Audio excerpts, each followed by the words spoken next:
When I was interrupted before question time, I was noting how this Water Bill Amendment Act is the result of a dirty deal between the Labor Party and the Nationals, and how tragic this was, and the sad and sorry history of how the Basin Plan has been a political fix-up since day one. So let's listen to some more evidence from the South Australian Royal Commission that backs this up. How about the evidence from David Bell, a water planner who worked at the authority from 2009 until his retirement in 2017? He said in his submission that he was hastily given the task of identifying the key environmental sites in the basin and to go away for half an hour and to come up with an estimate of the sustainable diversion limit. And he said, from memory, I came up with a recovery number in the vicinity of 4,000 to 4,500 gigalitres, he said. The target, though, was subsequently reduced to be a number beginning with 2, because those responsible for landing the plan politically, including the then federal Labor Water Minister Tony Burke, didn't think they could get away with a number as high as what he and other scientists were recommending. That is how we ended up with a basin plan with only 2,750 gigalitres of environmental flows. And that is the level that we are talking about reducing below that level.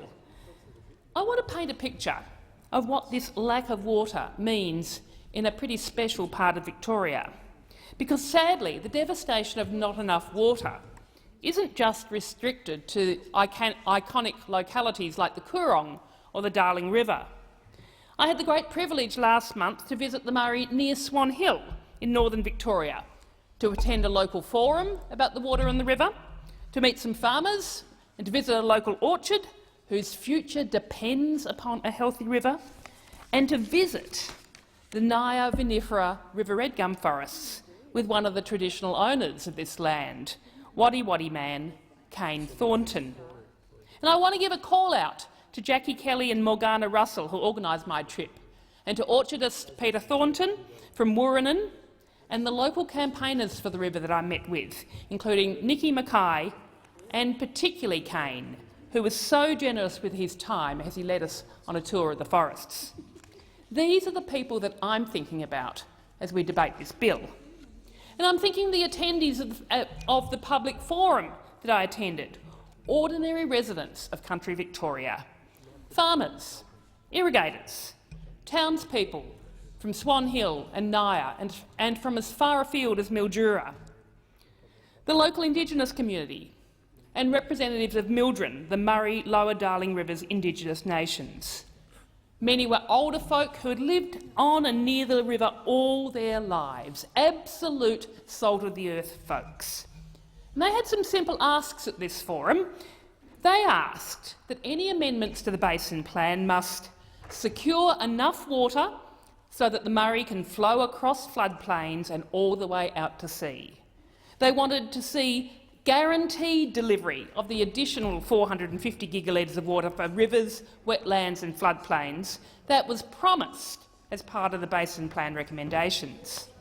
They want to ensure that any projects that justify taking more water from the river will unequivocally benefit communities and wildlife and meet the requirements of the Basin Plan, and they want to see the removal of physical barriers and rules that stop water getting to wetlands. These people, by this legislation tonight, are being sold out.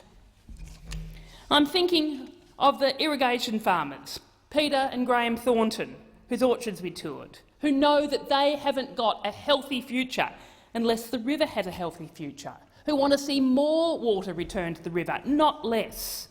Peter and Graham and other irrigation farmers of northern Victoria are being sold out.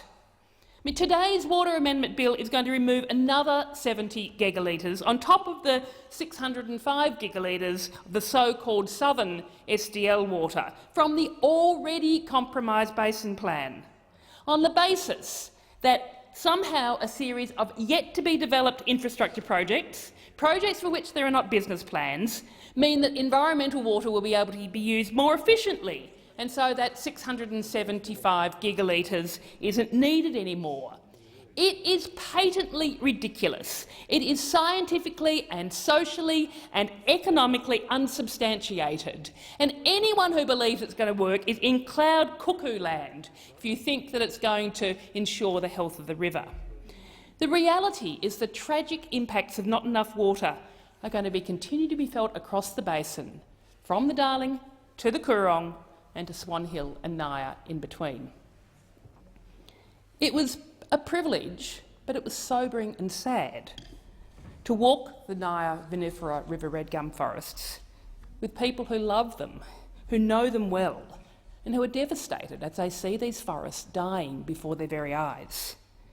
To stay healthy, River Red Gum forests need to be inundated with water every few years, and these forests haven't been. These forests are used to getting by without enough inundation in dry years, as long as they get flooded in wet ones. But in particular, since the millennium drought broke in 2010, these forests should have been getting enough water over the last 8 years to revive them after the devastation of that long drought. But they haven't. Not enough water has been allowed to flow. Too much water has been captured and used upstream. And the results of not enough water are as inevitable as they are inexcusable. It's obvious, it was obvious as I toured this forest, that this precious remnant of forest was under serious stress. Every large tree showed evidence of that stress. You could look up and you'd see the branches dying from these wonderful River Red Gum trees. There were problems with weed infestation through the forest because of the lack of inundation. Previously, if you get enough inundation, those weeds get drowned out, but without enough water, the weeds are expanding. And there is fire risk that's developing because of the lack of water. Again, if you get enough water, the fire risk disappears. And it's not just an environmental tragedy that we were seeing there, it's a cultural tragedy. Traditional owner Kane Chaplin, he shared his knowledge with us of this cultural landscape, one which for tens of thousands of years has supported thriving communities, abundant wildlife in a healthy system of the river of fertile soils and wetlands. And I felt his pain, his responsibility to his ancestors, to his elders and to future generations, as he is doing his best to do what he can to be protecting his country, protecting their traditional lands, and seeing the River Red Gums, seeing this forest dying before his very eyes. And it's particularly so because this forest is just a small remnant. It's a small remnant of a much larger area of forest pre-settlement, most of which has been lost due to logging and clearing. And yet now, even these small remnants that escaped being cleared are dying because of lack of water. This is exactly the sort of water issue that the Murray-Darling Plan was set up to resolve. Yet this bill, and the previous one, is by signing off on taking more water away from the river, decreasing the water allocations to the environment, and is signing off on decreasing the amount of water from an already inadequate 2,750 gigalitres by a massive 675 gigalitres.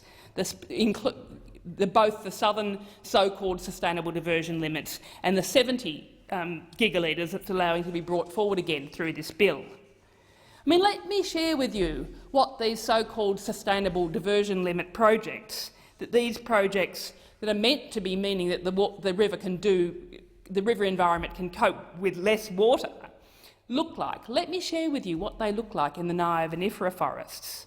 The SDL projects that are planned for these forests are levees and locks and concrete weirs that are going to open up and shut off parts of the floodplain. There are plans to raise the height of the currently very simple forest tracks to essentially make them almost superhighways, separating the river from the floodplain. And these projects are planned around the theory that instead of allowing water to flow through the floodplains, that you can make do with less if you have let the water sit there for a while. and therefore you don't need as much water. But even if they work, even if this irrigation model works and when we don't end up with black water events, with stagnant water events because of water being stagnant where it was once flowing through, these sustainable diversion limit projects are only going to allow 53% of this forest to be irrigated. 53%, only 53% will have water flowing through it. So we are spending billions of dollars on these unproven projects that are going to industrialise the forest. Very possibly won't work, and we will still leave almost half the forest as sacrifice zones, destined to die a long, slow death. No, this bill will not meet the requests of the people attending the public forum in Swan Hill. It certainly won't be securing enough water so that the Murray can flow across floodplains and all the way out to sea. It will reduce rather than guarantee the delivery of additional water. And there is no assurance that the projects proposed under the sustainable diversion limits will benefit communities and wildlife. And it's going to create, rather than remove, physical barriers and rules that stop water getting to the wetlands. It is just making a bad plan worse, a plan in itself that is a fraud on the environment. And it's being signed off by the Labor Party hand in hand with the Nationals and the Liberal Party. It's being signed off because the Murray-Darling Basin Plan, no matter how flawed, is seen as Tony Burke's legacy. And to admit that his plan is not delivering from the basin is to admit that he got it wrong when he was minister. Labor are sacrificing our river rather than acknowledging that. Politics has weakened the Murray-Darling Basin Plan every step of the way, and every time the plan gets weaker, the river gets worse. We in the Greens think it's about time that politics worked for the river, not against it. The Water Act says that the Basin Plan needs to meet an environmentally sustainable level of take, and this is defined in the Act on purely environmental terms.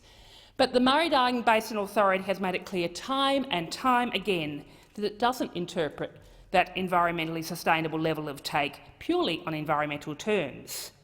So the big question before us, even before today's severely compromised bill, is whether the 2,750 gigalitres is an environmentally sustainable level of take. In other words, does our current water recovery target actually allow the river to survive? Because if it doesn't, then the biggest threat to the river is the Basin Plan itself. You can't compromise on the survival of a river. In 2010, the Murray-Darling Basin Authority had a guide to the proposed Basin Plan that basically said that a reduction in environmental flows of 3,856 gigalitres would still have a high uncertainty of achieving environmental and water requirements, and that almost 6,983 would have a low level of uncertainty. So even if we had a 3,800 gigalitre recovery target, that wouldn't be enough to guarantee the river's survival. And yet we are debating not only the 2,750 gigalitre target, not only that, we are debating and we're removing water from that target. It is destined to completely compromise and damage the river. And in the words of the South Australian Royal Commissioner, the legal basis for this compromise that we're voting to enable today is not maintainable. It is, quote, a legal error. And finally, he says that if the SDLs for the Basin Plan do not reflect an environmentally sustainable level of take, there is a real risk that all or part of the Basin Plan is unlawful.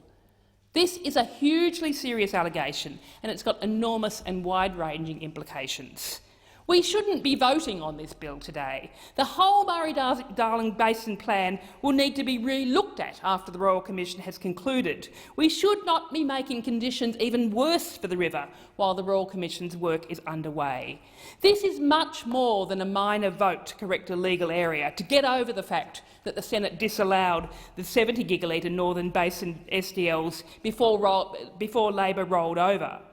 If the Basin Plan is unlawful, then a vote on the Northern Basin Amendment which is not what's best for the environment, would be much more than a legal error. You can't call it a legal error when you've had it brought to your attention and you do nothing about it. It's a willful dismissal of the law. It's not an honest mistake, it's something that's much, much worse. The Greens do not support this bill, and we do not believe that the Senate should be supporting this bill. The Senate should not be voting on something as serious as the survival of the vast reaches and flows of the mighty Murray-Darling, when we are aware that what we are voting on is potentially unlawful. And to do so is to sell out every member of every community, every wetland, every billabong, every reach of every creek and every river of the whole basin, and in doing so selling out every Australian, all of the Australian society and all the precious environmental life support systems that we all depend upon.